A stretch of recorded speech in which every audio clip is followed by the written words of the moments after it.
देवळाली गावातील केशवराव चौकात मौलाना आझाद रोडवरील घरासमोर उभी असलेल्या 2 चारचाकी वाहने रात्री 12 वाजेच्या सुमारास अज्ञात समाजकंटकांनी फोडल्या।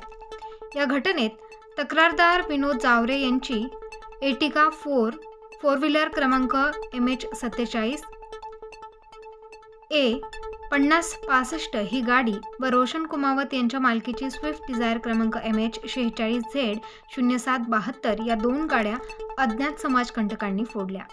जोराचा आवाज झाल्याने परिसरातील नागरिक जागे झाले व अंधाराचा फायदा घेत आरोपी त्या ठिकाणावरून पसार झाले। मात्र आठवड्यातील दुसरी घटना असल्याने घटनेचे गांभीर्य लक्षात घेऊन काही अल्पवयीन मुलांसह 5 संशयित अवघ्या काही तासात ताब्यात घेण्यात आले असून पुढील तपास नगर पोलीस स्टेशनचे वरिष्ठ पोलीस निरीक्षक विजय पगारे यांच्या मार्गदर्शनाखाली गुन्हे शाखा शोध पथकाचे सहाय्यक पोलीस निरीक्षक सचिन चौधरी सहकारी अधिक तपास करत आहेत।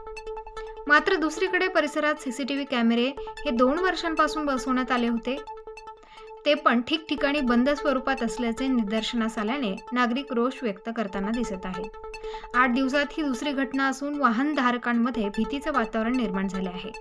स्थानिक नागरिकांनी पोलिसांना कारवाई करावी अशी मागणी करण्यात आली आहे। याबाबत अधिक माहिती कार मालक रोशन कुमावत यांनी दिली। नाव रोशन सुनील कुमावत, राहणार मौलाना आझाद रोड, थोरात चौक, देवळाली गाव। माझी गाडी घरापाशी लावलेली असता काही अज्ञात तरुणांनी कोयते व दांडुक्यांनी माझ्या गाडीवर हल्ला केला व गाडीच्या काचा फोडून परिस माजवण्याचा प्रयत्न केला व अजून एक गाडी होती एर्टिगा, ती पण फोडलेली आहे व ती पण फोडून दहशत माजवण्याचा प्रयत्न केला। पोलीस अधिकाऱ्यांना ही विनंती आहे की कृपया करून लवकरात लवकर गुंडांवरती लवकरात लवकर कारवाई करावी व परिसरात शांतता निर्माण करावी अशी नम्र विनंती। परिसरात देवळाली गाव या परिसरात हप्ताभरात ही दुसरी घटना असून दहशत खूप माजलेली आहे व गावगुंडांना कोणीतरी आळा घालण्याची सक्त गरज आहे।